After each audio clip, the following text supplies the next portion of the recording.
자, 박성우 선임 매니저 나오셨습니다. 어서 오세요. 네, 안녕하세요. 안녕하세요. 안녕하세요. 자, 마성의 남자가 아닌 미성의 남자 우리 박성우 선임 네. 매니저. 네네. 항상 이제 여러분들이 목소리가 되게 귀여우시다. 예, 여기 보통 얼굴 빨개지세요. 가끔 여자분이신지 아는 분들도 간혹 계세요. 아, 전화 받았을 예, 때. 전화 뭐 이렇게 뭐 손님분하고 이제 뭐 통화하거나 네네. 그럴 때 제가 이제 여성 직원이신지 알고 아, 그래요? 가끔 그런 경우 있어요. 아, 네. 그래요? 네. 뭐라고 실수하세요? 뭐 아가씨 막 이래요? 네, 뭐 그런 경우가 아, 있죠. 진짜요?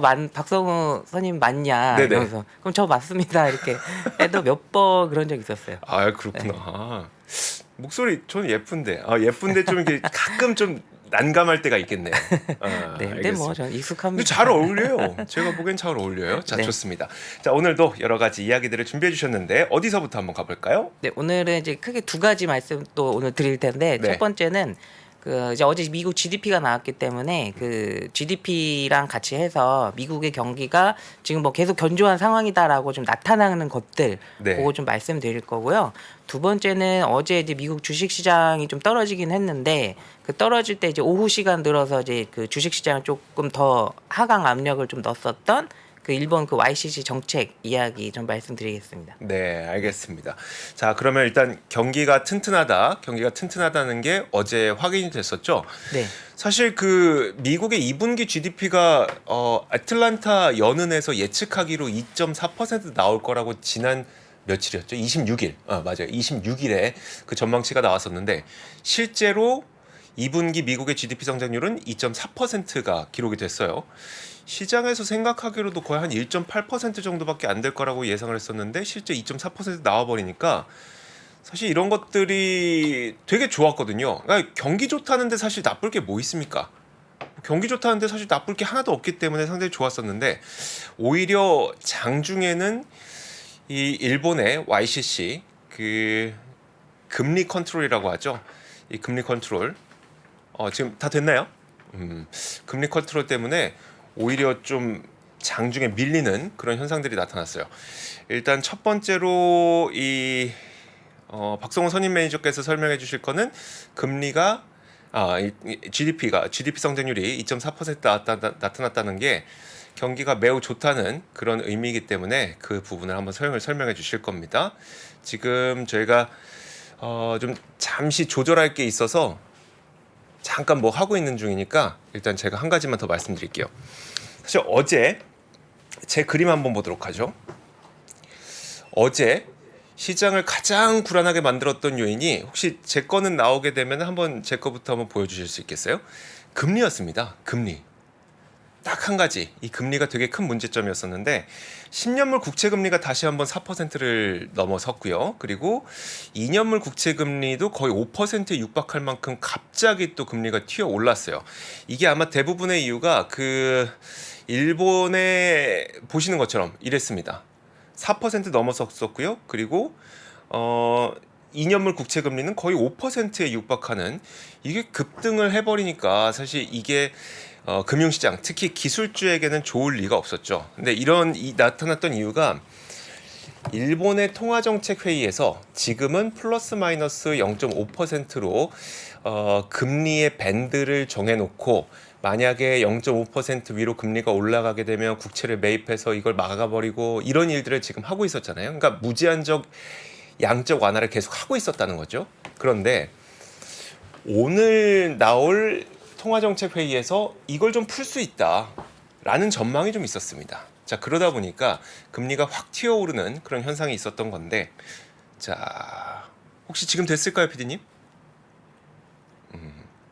네, 됐다고 합니다. 네. 자, 이제 그러면 말씀을 일단 GDP 성장률이 2%를 넘었어요. 2.4%. 네네네. 일단 GDP를 먼저 말씀드릴게요. 네. 시간이 조금 지났으니까 좀 화면 한번 보여주시면은 우선 어제 미국 GDP가 2분기께 이제 속보치가 나온 건데 아시겠지만 GDP는 이제 약간 세 번에 더 걸쳐서 나오거든요. 그래서 이번에 처음 나온 거는 2분기 속보치 제일 먼저 나오는 게 나왔고 일단은 2분기 GDP가 이제 2.4%가 이제 발표가 됐고요. 예상은 1.8이었고 그다음에 지난 분기가 이제 2%였으니까 또 예상 예상보다는 좀 높았고 또 전분기보다도 좀 더 늘었고요. 그래서 연착륙 기대감이 좀 높아졌다라고 네. 볼 수 있어요. 근데 이게 뭐 그냥 2.4도 뭐 괜찮았는데 내용이 괜찮았습니다. 그래서 내용을 살펴보면은 이 오른쪽에 있는 건데 개인 소비 지출하고 그다음에 민간 투자 이쪽 부분이 이제 GDP를 끌어올리는데 조금 혁혁한 공을 조금 세웠었고요. 네. 그 중에서도 이제 민간 투자라는 부분에 대해서 좀 말씀을 드리면 민간 투자는 이제 뭐 거주용 주택이나 이런 뭐 부동산과 관련된 투자하고 그다음에 소위 말해서 우리가 뭐 공장 건설하고 뭐 기업들이 뭐 어떤 뭐 투자를 한다든지 이런 쪽에서 나오는 투자가 또 따로 있거든요. 네. 근데 이제 뭐 그 주택과 관련 뭐 부동산 관련된 투자가 아니라 이제 공장을 짓는 이런 투자 이게 또 좀 크게 늘었어요. 네네. 거기다가 민간 소비 같은 경우는 지난 분기보다 조금 낮아졌지만 네. 내용도 괜찮았었고 이제 그러다 보니까 이제 GDP가 이제 서프라이즈하게 나오면서 연착륙 기대감이 높아졌고 그래서 딱 장 시작하자마자 주가가 좀 위로 이제 시작을 했었죠. 네, 공장 GDP가 투자가 근데 이렇게 좋았다는 거는 그 우리 IRA 법안 때문에 그런 미국에다 영향도 배터리 있죠. 공장 네. 짓고 반도체 공장 짓고 이것 때문에 그런 것들. 그런 영향이 있죠. 네네. 네. 그래서 좋게 주가가 시작을 했었는데. 좋게 시작을 했는데 이제 시간이 갈수록 이제 또 야 이거 너무 좋은 거 아니야? 그럼 네. 금리 올릴 수 있어. 그러면서 또 금리가 올라가면서 주가가 이제 조금씩 떨어지는 이제 그런 분위기가 이제 연출이 됐었고요. 네. 근데 이 지분기 GDP 이외에도 미국의 그 경기가 지금 괜찮다라고 또 보는 게 이제 그러니까 엊그제 나왔던 FOMC 회의 그 성명문하고 기자회견 요걸 또 열심히 쳐다보면 또 뉘앙스가 좀 약간 바뀌었어요. 네. 지난 FOMC 대비해서. 그래서 첫 번째로 볼 수 있는 게 이게 좀 약간 말장난일 수도 있기는 한데 그 FOMC의 그 성명문을 보면 지난번에는 경제 활동이 완만한 속도로 확대됐다. 그러니까 모디스트 페이스라고 이제 표현을 하고 네, 네. 그다음에 이번에 이제 바뀐 게 이제 이번 성명문이 지난번 거하고 바뀐 게 사실 별로 없거든요. 네. 근데 그 별로 없는 것 중에 바뀐 게 요거였어요. 요 단어인데 이제 모더레이트 이제 페이스 이렇게 나왔는데 이게 뭐 완만한 속도냐 온건한 속도냐 그냥 우리가 보기에 똑같아 보이는데 네. 이제 이거를 영어를 잘하시는 분은 이게 약간 뉘앙스가 다르다고 하더라고요. 네, 그쵸. 그래서 모디스트보다 모더레이트가 이제 그러니까 아주 조금 더 조금 더 이제 경기가 좀 괜찮다라는 단어라고 이제 좀 이야기가 있더라고요. 네네. 그래서 경기 판단은 FOMC가 일단 소폭 상향 조정을 했다라고 볼 수 있고 성명문에서 네. 요걸 하나 이제 체크할 수 있고 그다음에 두 번째는 연준의 스태프. 그러니까 연준 스태프가 이제 어떤 거냐면은요. 연준에서는 연준 위원들이 이제 투표를 하잖아요. 네네. 금리 뭐 점도표도 쪽 찍고 뭐 이렇게 하는데 그 사람들 외에 지금 미국의 경기가 어떻고 물가는 어떨 것 같고 뭐 이런 것들을 약간 그 PT 하듯이 보고하는 사람들이 있거든요. 뭐 보좌관 같은 그런 개념인가요? 그런 비슷한 거죠. 아하, 그런 네. 그 사람들을 두고 이제 연준 스텝이라고 해요. 네. 그래서 FOMC 열리는 그 사진 보잖아요. 네. 그 연준 위원들만 있는 게 아니라 거기 그 주변에 사람이 바글바글해요. 네. 근데 그런 사람들이에요. 네네. 근데 그 사람들이 이제 그 경기와 관련된 어떤 뭐 정보를 수집해서 이제 뭐 이야기를 해줄 때 지난번만 해도 경기 침체가 뭐 올 수도 있다 올해 안에 이제 이런 이야기가 있었는데 이 연준 스태프들이 고용 호조를 좀 반영해서 경기 침체 전망을 좀 철회했다 그런 이야기도 있었고 기자회견에서요. 네. 그런 단어가 있었고 그 다음에 요 세 번째로는 파월 의장이 이제 기자회견을 할 때 인플레이션이 좀 꽤 오래 갈 것 같아 이런 이야기를 하면서 이렇게 기간을 얘기한 적은 없었거든요. 네네. 최근 들어서. 네. 근데 이번에 기자회견 할 때 보니까 인플레이션이 이제 2025년까지는 이제 2% 목표로 목표 그쪽으로 복귀하기 좀 어려울 것 같다라는 뉘앙스로 얘기를 했어요. 네. 근데 이거를 이제 딱 보면 그러면은 금리가 생각보다 오랜 기간 뭐 길어질 수 있으니까 나쁜 거네 이렇게 생각할 수도 있는데 근데 그만큼 물가가 서서히 만약 25년까지 2%를 향해서 서서히 떨어진다는 얘기는 그 사이에 경기 침체가 훅 떨어지지 않을 거라고 보는 것도 어떻게 반대로 생각하면 그럴 수도 있어요. 네네. 물가가 확 떨어지지 않으면. 그래서 이런 부분들을 감안했을 때 미국의 경기가 FOMC에서도 연준에서도 네. 굉장히 뭐 생각보다 아주 뭐 견조한 상태가 오래가고 있구나. 이런 걸 또 파악할 수가 있었어요. 그래서 여기까지가 이제 미국의 경기와 관련된 부분 GDP부터 시작해서 좀 말씀을 드렸고요. 네. 그 다음이 이제 이게 오늘 그랬는데 이제 주가가 아까도 뭐 제가 서두에 말씀드렸지만 이게 지금 일간 그 하루 동안의 그 주가거든요. 네네. 근데 보시면 일단은 그 오후 1시 전에는 주가가 일단 플러스권에서 약간씩 조금 밀리고 있었다가 이제 1시 넘어서부터는 주가가 갑자기 좀 빠른 속도로 좀 내려가기 시작을 했었거든요. 네네. 그래서 요게 왜 내려갔나? 요거는 이제 오늘 아침에 이제 기사나 이런 쪽 통해서 많이 보셨겠습니다만은 이제 YCC 정책이 좀 바뀔 수 있다. 이 기사가 이제 니케이를 통해서 나오면서 주가가 이제 좀 떨어졌거든요. 네네. 일단은 그 기사 내용은 그 니케이에서 일본은행이 이제 YCC 상한선 조정 여부를 논의하고 있다라는 이제 기사가 나왔어요. 네. 그러면서 엔화가 튀어 올라가고 금리가 이제 또 더 상승하고 이런 그림이 나왔거든요. 그래서 이제 YCC에 대해서 잠깐 설명을 드릴 건데, 네. 그럼 이 기사가 나왔을 때 이제 잘 모르시는 경우에는 그 YCC는 뭐고 네. YCC가 뭐 어땠길래 이 금리를 올리고 주가를 떨어뜨렸을까? 네네. 이렇게 생각이 드실 수 있을 텐데, 네. 그거에 대해서 잠깐 설명을 드리면, 네. 우선 YCC가 뭐냐면은요, 일드 커브 컨트롤이라고 해서 쉽게 말하면 그 채권 금리를 그 중앙은행이 네. 일정한 수준으로 그냥 꽉 묶어 놓는 거예요. 돈을 써서. 네네. 그래서 일본 같은 경우는 10년물 장기 금리의 금리를 네. 0.5% 정도로 이렇게 딱 묶어 놓는 게 목표예요. 네. 묶어 놓는데 만약에 금리가 만약에 0.51 올라간다. 네, 네, 네. 그러면 이걸 또 어떻게 해서 네. 0.5로 낮추고 그렇죠. 그럼 채권을 이게 막 사들이는 네. 거죠. 0.49로 내려간다. 네. 그럼 또 채권을 이제 매도를 팔아서, 해서 네. 금리를 또 올리고요. 네네. 근데 이런 것들을 하는 건데, 아, 근데 이걸 하는 이유가 뭐냐면은 우리 입장에서는 우리 한국은행에서는 그런 적 없었고 네. 또 미국 같은 경우는 YCC를 정책을 할까 말까 한 번 한 적은 있었는데 뭐 아주 예전에는 한 번 했었고 네. 그러니까 어쨌든 지금 투자자분들 입장에서는 YCC가 뭐 한국이나 미국은 하지는 않으니까 이게 조금 어려우실 수도 있는데 요 금리를 0.5로 이렇게 딱 묶어놓는 이유는 일단 일본 입장에서는 일단 금리가 낮아야 네. 일본은 워낙에 저금리가 오래 갔기 때문에 금리를 물가가 올라가는 게 목표거든요. 네네. 일본 같은 경우는. 그래서 금리를 일단은 장기 금리부터 이렇게 밑으로 꽉 묶어놔야 그래야 물가가 올라갈 수 있으니까 이렇게 장기물 금리를 0.5로 묶어놓은 게 있고요. 네. 그리고 또 하나 있는 게 뭐냐면 일본은 이 YCC 정책 전에는 YCC 정책을 왜 도입을 했냐면은 이게 2016년인데 일본에서 금리를 이제 계속 낮춘 거예요. 네네. 경기도 안 좋고 물가를 올리려고. 그래서 기준금리나 이런 것들을 마이너스 예를 들어서 마이너스 0.1 이렇게 했더니 장기물 금리가 그럼 우리 생각에는 네. 뭐 0.5나 뭐 0이 돼야 되잖아요. 네. 근데 마이너스 예를 들어서 마이너스 1로 가버리는 거예요. 네네. 그럼 이게 완전히 금융시장이 이제 뭐 완전히 망가지는 거죠. 특히 네. 은행이. 네네. 그러다 보니까 이거를 또 올려야 되는 경우도 있어요. 그러니까 이게 올라가는 걸 막으려고 하는 것도 있는데 네네. 너무 낮아지는 걸 또 올려야 돼요. 네. 일본 입장에서는. 마이너스로 가는 걸 막아야 되는 네, 거죠. 기준 금리가 마이너스니까. 네네. 단기물 금리가. 그래서 마이너스다 보니까 이거를 맞추기 위해서 억지로 0.5를 맞추는 거죠. 네네. 그래서 이거를 두고 이제 YCC 정책, 뭐 일드 커브 컨트롤 이렇게 얘기를 하거든요. 네. 그런데 이게 기존에는 그 YCC 그 목표가 이제 0.5라고 이제 보면 이거를 이제 바꾼다라는 뜻이에요. 아까 요 화면에서 YCC 상한선 조정 여부를 좀 논의하고 있다. 이제 이 얘기인 거거든요. 네.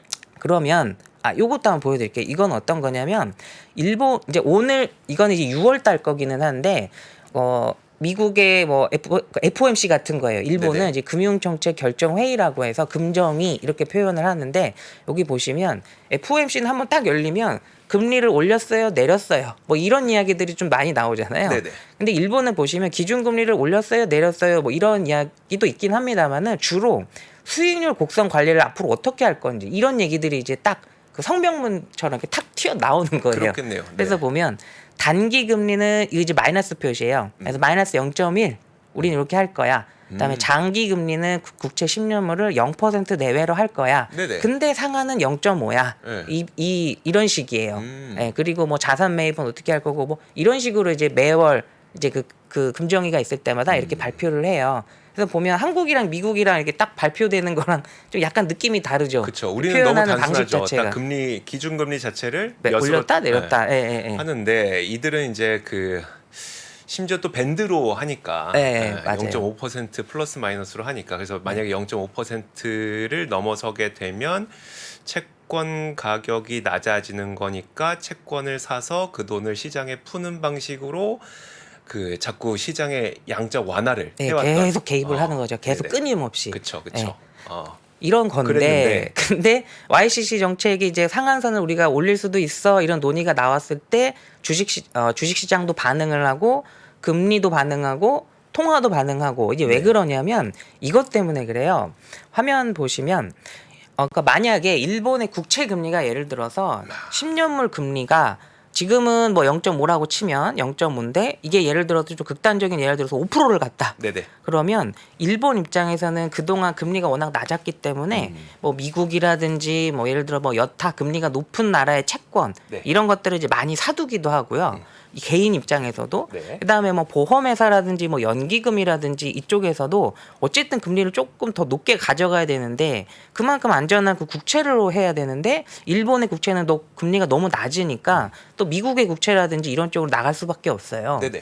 그러다 보니까 일본은 그 미국 국채 보유량이 가장 많은 나라예요. 그러니까요. 근데 2등이 이제 중국이고 이제 이런 식인데, 근데 만약에 아까 말씀드린 대로 일본의 국채 금리가 5%를 갔다, 네. 뭐 극단적인 예지만 5%를 갔다, 그럼 이제 미국에 있을 필요가 없는 거예요. 그쵸. 돈이. 네. 그러면 미국에 있었던 돈들이 이제 일본으로 이렇게 이제 돌아오는 거죠. 네. 예. 그런 것들을 두고 이제 엔캐리 트레이드 자금이 이제 돌아온다. 네네. 뭐 신문에 또 뭐 이런 거 많이 나와요. 와타나베 부인이 뭐 돌아오네 마네 뭐 그런 기사 많이 나오거든요. 옛날에 우리 그 이야기예요. 취업 준비할 때 네. 그 상식 시험 보면 꼭 나오는 엔캐리 트레이드와 와타나베 부인. 너무 오래된 얘기를 하시는 거 아닐까요? 아 그런가? 아 저는 그때 취업했는데 그때 한창 핫했었거든요. 맞아요. 이거 저도 그래요. 반드시 네. 알고 있어야 저도 되는 그래요. 개념으로. 네. 자 어쨌든 엔캐리 트레이드는 일본에 있는 분들이 일본 돈을 빌리는 것 자체가 너무나도 이자가 없으니까 네네. 거기서 돈을 빌려서 고이자를 주는 해외에서 투자를 하는 그런 방식을 우리가 엔캐리 트레이드라고 했는데, 근데 이제 이 일본에서도 그 금리를 좀 높이려는, 그러니까 금리의 상단을 좀 풀어주려는, 그게 뭐 반대로 얘기하면 금리를 높이려는 시도니까 일본에서도 금리를 높이게 된다면 해외에 있던 그 수많은 돈들이 일본으로 들어오는 거 아니냐. 네, 네. 그래서 금융시장에 또 대형 자금의 흐름이 일본으로 흘러 들어가는 거 아니냐는 불안이 있는데 네네네. 거기까지 이해했어요. 네. 불안이 이제 만연한 거죠. 네네. 그래서 오늘 아침에 기사 내용들 보시면 되게 자극적인 기사들 많아요. 네. 뭐 이제 뭐 일본 돈들이 다 돌아갈 수도 있고 뭐 아까 말씀하신 대로 큰일 날 것처럼 이제 이야기를 하는데 뭐 그것도 이제 일리는 있거든요. 일리는 있는데, 근데 제 생각에는 뭐 이렇게 뭐 아주 우리가 공포스럽게 이렇게 반응해야 되지는 않아도 된다 이렇게 생각을 하는데, 그게 네. 왜 그러냐면 요걸 보여드릴게요. 그럼 진짜로 YCC가 조정이 되면 금융시장이 막 혼란에 빠질까? 네. 이걸 이제 생각을 해봐야 되는데, 이미 2022년 12월 20일에 작년 이제 말쯤인데 그때 한번 YCC 조정을 한번 했어요. 이미 0.25에서 0.5로 네, 올렸죠. 0.5로 한번 올렸어요. 네네. 그때 이제 주가랑 뭐 환율이나 이런 금리가 어땠는지 한번 보시면 요거 이거는 잠깐만요. 니케이 지수예요. 네네. 네, 니케이 지수인데 여기 최근 1년 동안 니케이 지수 흐름이고요. 여기 딱 그 검은색 이제 칠한 게 여기 이제 일본에서 YCC 조정을 했던 그 날이거든요. 네. 12월 20일. 그러니까 만약에 YCC 정책을 이제 좀 조정을 해서 채권의 금리가 올라간다라고 생각하면 가장 먼저 떠오르는 거는 요새 공식대로 금리가 올랐으니 주가가 빠질 거야 그거거든요. 근데 12월 20일 날 이 YCC 조정을 했을 때 그날 당일에는 니케이 지수가 2.4% 좀 떨어지기도 했는데, 근데 뭐 결국에는 또 올라갔어요. 네. 물론 이제 어떤 뭐 일본의 그 주식 시장을 좀 자극하려는 이런 뭐 정책이라든지 뭐 여러 가지 뭐 상황들이 이제 복합적으로 작용하면서 주가가 오르는 거기는 합니다만, 어쨌든 YCC 조정을 한다고 해서 금리가 오르면서 주가가 폭락을 뭐 계속 이어진다는, 네네. 이제 그렇게까지는 생각을 하지 않으셔도 될 수도 있다. 요 부분이고, 그리고 그다음에 한 가지 더 네. 진짜 일본이 금리를 올릴 수 있어? 라고 걱정하시는 분들 가운데 이런 주장하셨던 분들도 많았어요. 일본의 GDP 대비 부채 비율이 200%가 넘잖아요. 네. 진짜 막대한 부도 갖고 있지만 막대한 부채를 갖고 있는 또 국가니까 네. 만약에 여기서 뭐 0.1% 내지는 1%만 금리 올라가도 그들이 그럼 감당해야 될 빚의 이자율이 엄청 늘어나는 거니까, 그래서 이거 과연 올릴 수 있어라고 하는데 그런 것도 사실 그렇게 큰 걱정은 없을까요? 저도 이제 그 부분이 이제 그 일본 입장에서 고민하지 않을 수 없는 부분이에요. 그래서 요게 좀 뒷부분에 있긴 한데 좀 먼저 말씀드리면 아, 뒷부분에 있어요. 네, YCC 조정을 그러니까 YCC 조정을 좀 올리는 것도 뭐 나름대로 이유는 있어요. 뭐 오늘 미국 일본의 그 CPI 발표가 됐는데 이제는 일본의 CPI가 미국의 CPI보다 높은 참 뭐 굉장히 보기 어려운 이런 네네. 상황이 나오는 이런 수준이거든요. 그러니까 일본 입장에서도 물가가 계속 올라가면 이것도 이제 부담스럽거든요. 네. 그럼 금리를 좀 올리기는 해야 되는 거예요. 근데 어쨌든 그래서 YCC 조정을 올린다고 하는데 근데 여기서 또 계속해서 올릴 거냐 이거는 쉽지는 않아요. 이게 화면 보시면 그럼 일본의 국채를 가지고 있는 사람들의 보유 내역을 보면 네. 해외는 7%밖에 안 돼요. 다 일본 사람인 거예요. 아, 일본 국채는 네, 네, 다 네. 일본인과 뭐 일본의 어떤 기관이나 네. 이런 쪽이거든요. 네네. 그러면은 만약에 이게 채권이라는 게 참 신기한 게 네. 5% 금리였었던 게 네. 4.5로 내려가잖아요. 네. 그럼 가격이 예를 들어서 100이 떨어진다. 네네. 금리가 내려가면 금리가 네. 내려가면 가격이 올라가잖아요. 올라간다고 바꿀게요. 네. 만약에 4.5였는데 네. 국채 금리가 네네. 4.5였는데 0.5가 올라서 5가 됐다. 네네. 그러면 이제 국채 가격은 떨어지겠죠. 네. 채권 가격이. 이 하락폭이 이제 100이라고 치면 네. 0.5 올랐을 때 100 떨어진다. 음. 그러면 이 상태하고 그다음에 지금처럼 0.5에서 1로 올라간다. 네네. 똑같이 0.5잖아요. 네. 근데 이때는 100 떨어지는 게 아니라 200 떨어지는 효과가 나요. 채권은. 네네. 같은 0.5의 왔다 갔다 변동폭이지만 네네. 채권 가격의 변동폭은 네. 금리가 낮았을 때 그 변동이 훨씬 커요. 네네. 네. 근데 지금이 일본이 0.5에서 제가 뒤에 말씀드리겠지만 이제 1까지도 이제 허용한다 그거거든요. 네네. 그러면 이렇게 많은 일본 국채를 가지고 있는 뭐 기관이나 이런 쪽에서는 상당히 부담이 될 수가 있어요. 금리를 올릴 때마다. 네네. 그러면은 내가 가지고 있는 국채의 가격이 하락할 가격은 거니까 떨어지고. 그러면은 우리가 떠올릴 수 있는 게 일본이 가만히 있지는 않겠지만 네. 그 지난번에 그 영국의 그 연기금들이 이제 국채 그 금리가 올라가면서 한 문제가 됐잖아요. 작년에요. 네. 네. 그러니까 이런 일이 벌어지지 말라는 법이 또 없을 수 있어요. 네. 그러니까 이런 부분들 때문에 일본이 섣불리 YCC 조정을 막 이렇게 올리기는 어려울 거예요. 네네. 네. 거기에다가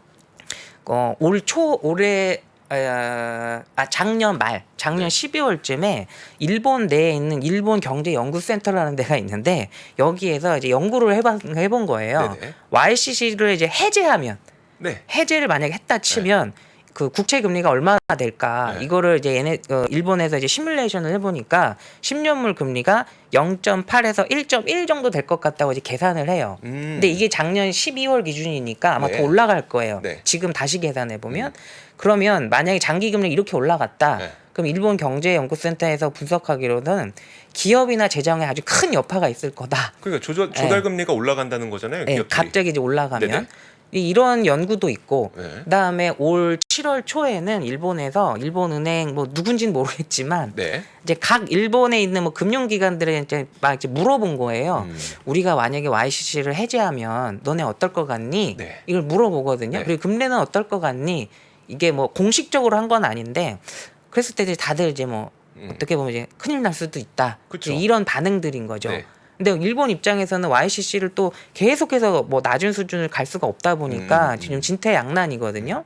그래서 여기까지가 이제 뭐 어제 있었던 그 미국 주식 시장에 이게 돌아갈 때 그때 일이고. 그러니까 이런 온갖 네. 불안감들이 쏟아졌던 거죠. 그러니까 네. YCC를 뭔가 풀 것 같은데. 근데 이제 예를 들어서 이제 상단을 받고 있었던 0.5%로 상단을 받고 있었던 YCC를 풀게 되면 그 말은 일단 금리가 올라가고 채권 가격이 내려갈 수 있다는 건데. 네네.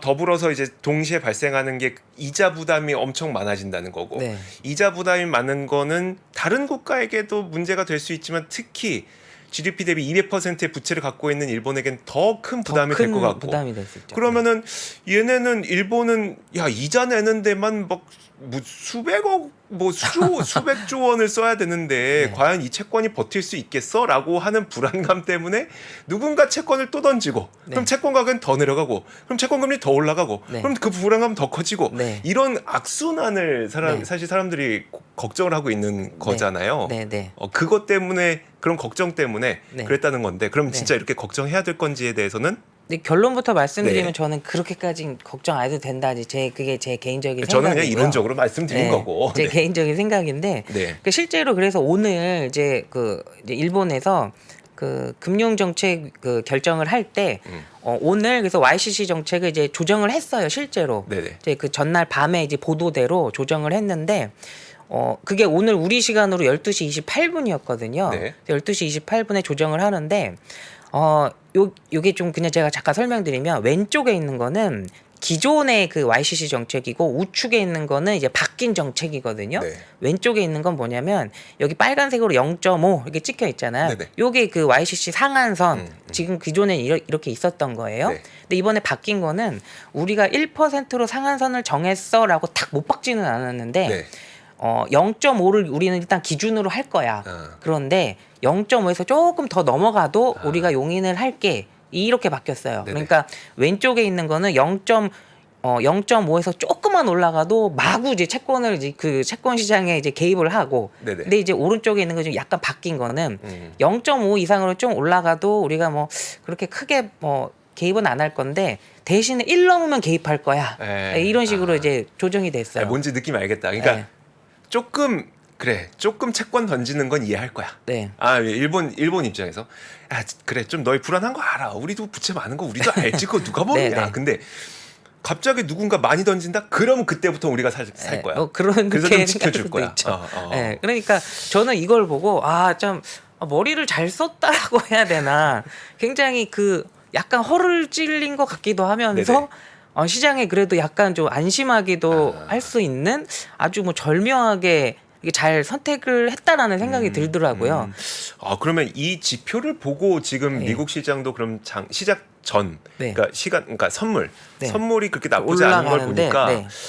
그럼 약간 안심한 걸 수도 있겠네요. 그렇죠. 그래서 오늘 일본 그 금융시장을 보면 채권 금리부터 한번 보면은요. 네. 이게 12시 28분이었거든요. 네. 그 이후에 딱 12시 28분 지나가면 금융시장이 막 변동이 이제 일어나요. 네네. 그래서 오늘 변동 일어난 거 보면 요 JGB라는 게 이제 일본 국채거든요. 네네. 국채 10년물이 기존에 뭐 0.45 뭐 여기서 왔다 갔다 하다가 딱 그 오늘 아침 됐을 때 네. 이제 YCC 조정할 수도 있어 하니까 이렇게 뻥 하고 뛴 거예요. 아침 시작하자마자. 네, 그래서 0.5를 가요. 0.5까지. 네, 그리고 나서 안 움직이다가 네. 이제 딱 그 금정위에서 우리 1%까지도 좀 허용할 수 있어 이맥이 나오자마자 바로 이제 0.55 이야. 이렇게 이제 즉각적으로 이제 반영을 했죠. 이제 국채 네. 금리는. 그런데 이제 재밌는 거는 이제 미국 밑에 있는 이제 미국 10년물 국채 금리인데 네네. 보면 딱 이제 이제 또 그 금정이 딱 발표 나오자마자 금리가 한번 일단 탁 튀어 올라요. 그러네요. 10년물 금리가 네. 탁 튀어 올랐다가 그리고 나서는 다시 또 쭉 빠졌어요. 그러니까 만약에 이게 정말로 그 YCC 정책 때문에 채권 시장이 무너질 수도 있다. 네. 이런 심리가 있었으면 물론 하루만 뭐 보고 뭐 단정질 수는 없지만 네. 지금 미국 국채 금리가 이런 식으로 계속 올라간 게 아니고 그냥 뭐 거의 다시 뭐 제자리로 돌아왔어요. 예. 그 거기에다가 주식 시장도 한번 살펴보면 주식 시장 반응도 12시 28분 딱 지나면서부터 니케이가 이제 급락을 한번 했었었고요. 네. 그리고 나서 좀 시간이 지나면 지날수록 하락했던 폭을 상당히 좀 줄였고요. 요게 제가 자료 쓸 때 기준으로 2시 반이었거든요. 이때 마이너스 1.61이었는데 결국 끝날 때 마감은 제 기억에 마이너스 0.4 이 정도로 마감을 끝났어요. 네네. 그러니까 상당히 다시 많이 올라온 거예요. 그러니까 YCC 정책 때문에 금리가 뭐 올라갈 수도 있구나. 그 생각하면 주가가 이렇게 그러니까 좀 쭉 떨어져야 되는데 네네. 그게 아니고 금리는 잠깐 올랐다가 다시 내려왔고 주가는 좀 떨어졌다가 다시 올라왔고 아니 일본 금리는 어떻게 됐어요? 아까 말씀드린 그 일본 그 10년물 금리. 근데 일본 네. 금리는 아까 0.55까지 올랐다면서요? 네. 그냥 오른 상태로? 네. 그건 그러니까 안 일본 떨어졌어요. 국채 금리는 여기 왼쪽에 있는 거 보면 아시겠지만 얘네는 거의 변동이 별로 없어요. 그쵸. 며칠간 그냥 0.45 뭐 0.45 여기서 왔다 갔다 하다가 좀 올랐다가 좀 올랐다가 계단식으로. 이게 딱 이거네. 그러니까 채권 팔고 해갖고 이게 금리가 네. 조금 올라가는데 요 정도가 끝이구나. 요 정도까지 네. 봐주는구나. 네, 여기서 네, 딱 네. 멈췄구나. 네, 뭐 이런 식으로 반응을 했고 거기다 종목별로도 보시면 재밌는 게 이제 이거는 의미가 조금 약간 저는 있을 거라고 보는데 네. 그 종목별로 보면 그 일본의 그 니케이에 있는 그 시가총액 상위 종목들 중에 수출을 좀 주로 하는 종목들 네. 이것도 좀 2시 반 기준이에요. 네. 종가는 좀 약간 다르긴 한데 도요타 자동차가 마이너스 1.3이었고 키엔스 제가 예전에 한번 얘기했던 종목인데 그 뭐 센서 만드는 회사 네네. 여기가 마이너스 1.1 그다음에 소니가 마이너스 2.4 이렇게 하락을 했고요. 왜냐하면 엔고니까 엔화가 강세로 갈 수도 있다 이렇게 엔화 보는 거죠. 강세되면은 가격 네. 경쟁력이 좀 떨어질 수 있다고 그렇죠. 해서 수출에서는 약간 맞아요. 하락하는. 네, 그럴 수 있다라고 반응을 했고 그 다음에 이제 금리가 올라간다. 그럼 네. 금융주가 이제 좋을 수 있잖아요. 네. 그래서 미쓰비시 UFJ 그 파이낸셜 그룹 여기가 4.4 올랐고 네. 스미토모 미쓰이 파이낸셜 3.19, 미주호 파이낸셜 3.68 이렇게 올랐거든요. 네. 근데 이제 금융주는 조금 눈여겨 보실 만한 게 그 작년 12월 20일에도 한번 YCC 정책 때문에 한번 금리 올랐다고 말씀드렸잖아요. 그 당시에도 일본의 금융주가 지금처럼 주가가 한번 뻥 올랐었고 그리고 나서 금융주가 또 계속 올랐어요. 그리고 나서 또 이런 YCC 정책도 조정한다 이 얘기가 나오니까 또 일본의 금융주가 또 한번 좀 뛰어 네네. 올랐었고요. 아하. 그래서 주식시장은 그 종목별로는 좀 이런 반응들이 좀 있었고 그다음에 아까도 말씀드렸지만 정리해 보면 이게 정말 우리가 뭐 느낄 만큼의 그런 공포의 수준이었으면 뭐 오늘 주식시장이나 뭐 채권시장이 뭐 엉망이 될 확률이 높았지만 네. 그런 모습이 없었고 그다음에 12월 그 전에 있었던 YCC 조정도 그 이후에는 뭐 한 하루 이틀은 좀 여파가 있었지만 뭐 다시 주식시장이나 금리는 원래 상태로 안정을 찾고 돌아갔다. 그래서 또 YCC 조정이 뭐 급격히 또 갑자기 어떻게 되면 또 뭐 금융시장이 반응은 하겠지만 네네. 뭐 그렇게까지 공포스럽게 반응은 안 하셔도 되지 않을까 네, 이렇게 생각을 합니다. 네. 알겠습니다. 어쨌든 방향은 분명해요 지금. 그렇죠. 그러니까 일본은 어떻게든 이 YCC를 탈피해야 돼. 그렇죠. 근데 되게 네. 천천히 하겠죠. 엄청나게 천천히 엄청나게 해야겠죠. 천천히 하겠죠. 근데 어쨌든 방향이 명확하다는 거는 YCC를 탈피한다는 건 지금까지의 제로 금리를 결국은 금리를 올린다는 거니까. 네. 근데 어떻게 그냥 부작용 없이 올릴 건지는 이제 일본 중앙은행에서 그 고민해 주는 거고. 그렇죠. 그래서 일본은행 총재도 이제 그 기자회견이나 이런 거 이제 답변하는 거 보면 아주 조심스러워요. 정말 조심스럽게 얘기하고 이거 올리다가 여차하면 우리 다시 뭐 양적 완화 얼마든지 할 수 있다 이렇게 강조를 하기도 해요. 알겠습니다. 그러니까 저는 이제 방향이 분명하니 그 방향을 따라서 할 때는 사실 우리 엔화 투자 직접 투자하신 분들도 사실 그 방향 때문이잖아요. 네. 싼 것도 싼 거지만 지금부터 이제 금리를 차근차근 올리게 되면 엔화에 대한 가치가 높아질 걸 기대하면서 투자하신 거고. 네. 뭐 일본에 요즘에 투자하시는 분들도 다 그런 기대를 하고 계신 거니까 그 방향성에 대해서는 네. 다시 한번 짚어봤습니다. 자, 좋습니다. 어우, 제가 감기 막바지라 잠깐 실례를 했습니다. 죄송합니다. 자, 박성우 선임 매니저 보내드릴게요. 고맙습니다. 네, 감사합니다. 주주총회가 열릴 예정인데 오늘이에요? 오늘이 아니 이제 우리 여기서 하는 주주 아 여기요? 네 여기서 하는 주주총회인데 근데 이제 저는 비전문가이기 때문에 조언을 좀 듣고자 참여를 하게 된 거죠. 아 그렇습니까? 실적은 개떡이 되는 거예요. 맞아요. 그래서 개떡이 돼서 15,000원 가격이 반토막 납니다. 언제? 그러면 나오겠다. 4,000원에 저도 콜. 사천에 같이 가실래요? 회사가 지금 거버넌스 가지고 지금 싸우고. 이런 생각 하실 때가 아니라 그렇지. 세상과 싸우셔야죠. 지금 주주랑 싸우실 때가 하루하루가 아니죠. 어떻게 변하고 있네. 세상과 싸워서 이길 수만 있으면 정말 맞는 말이죠. 엄청난 회사가 될 수 있어요. 맞습니다.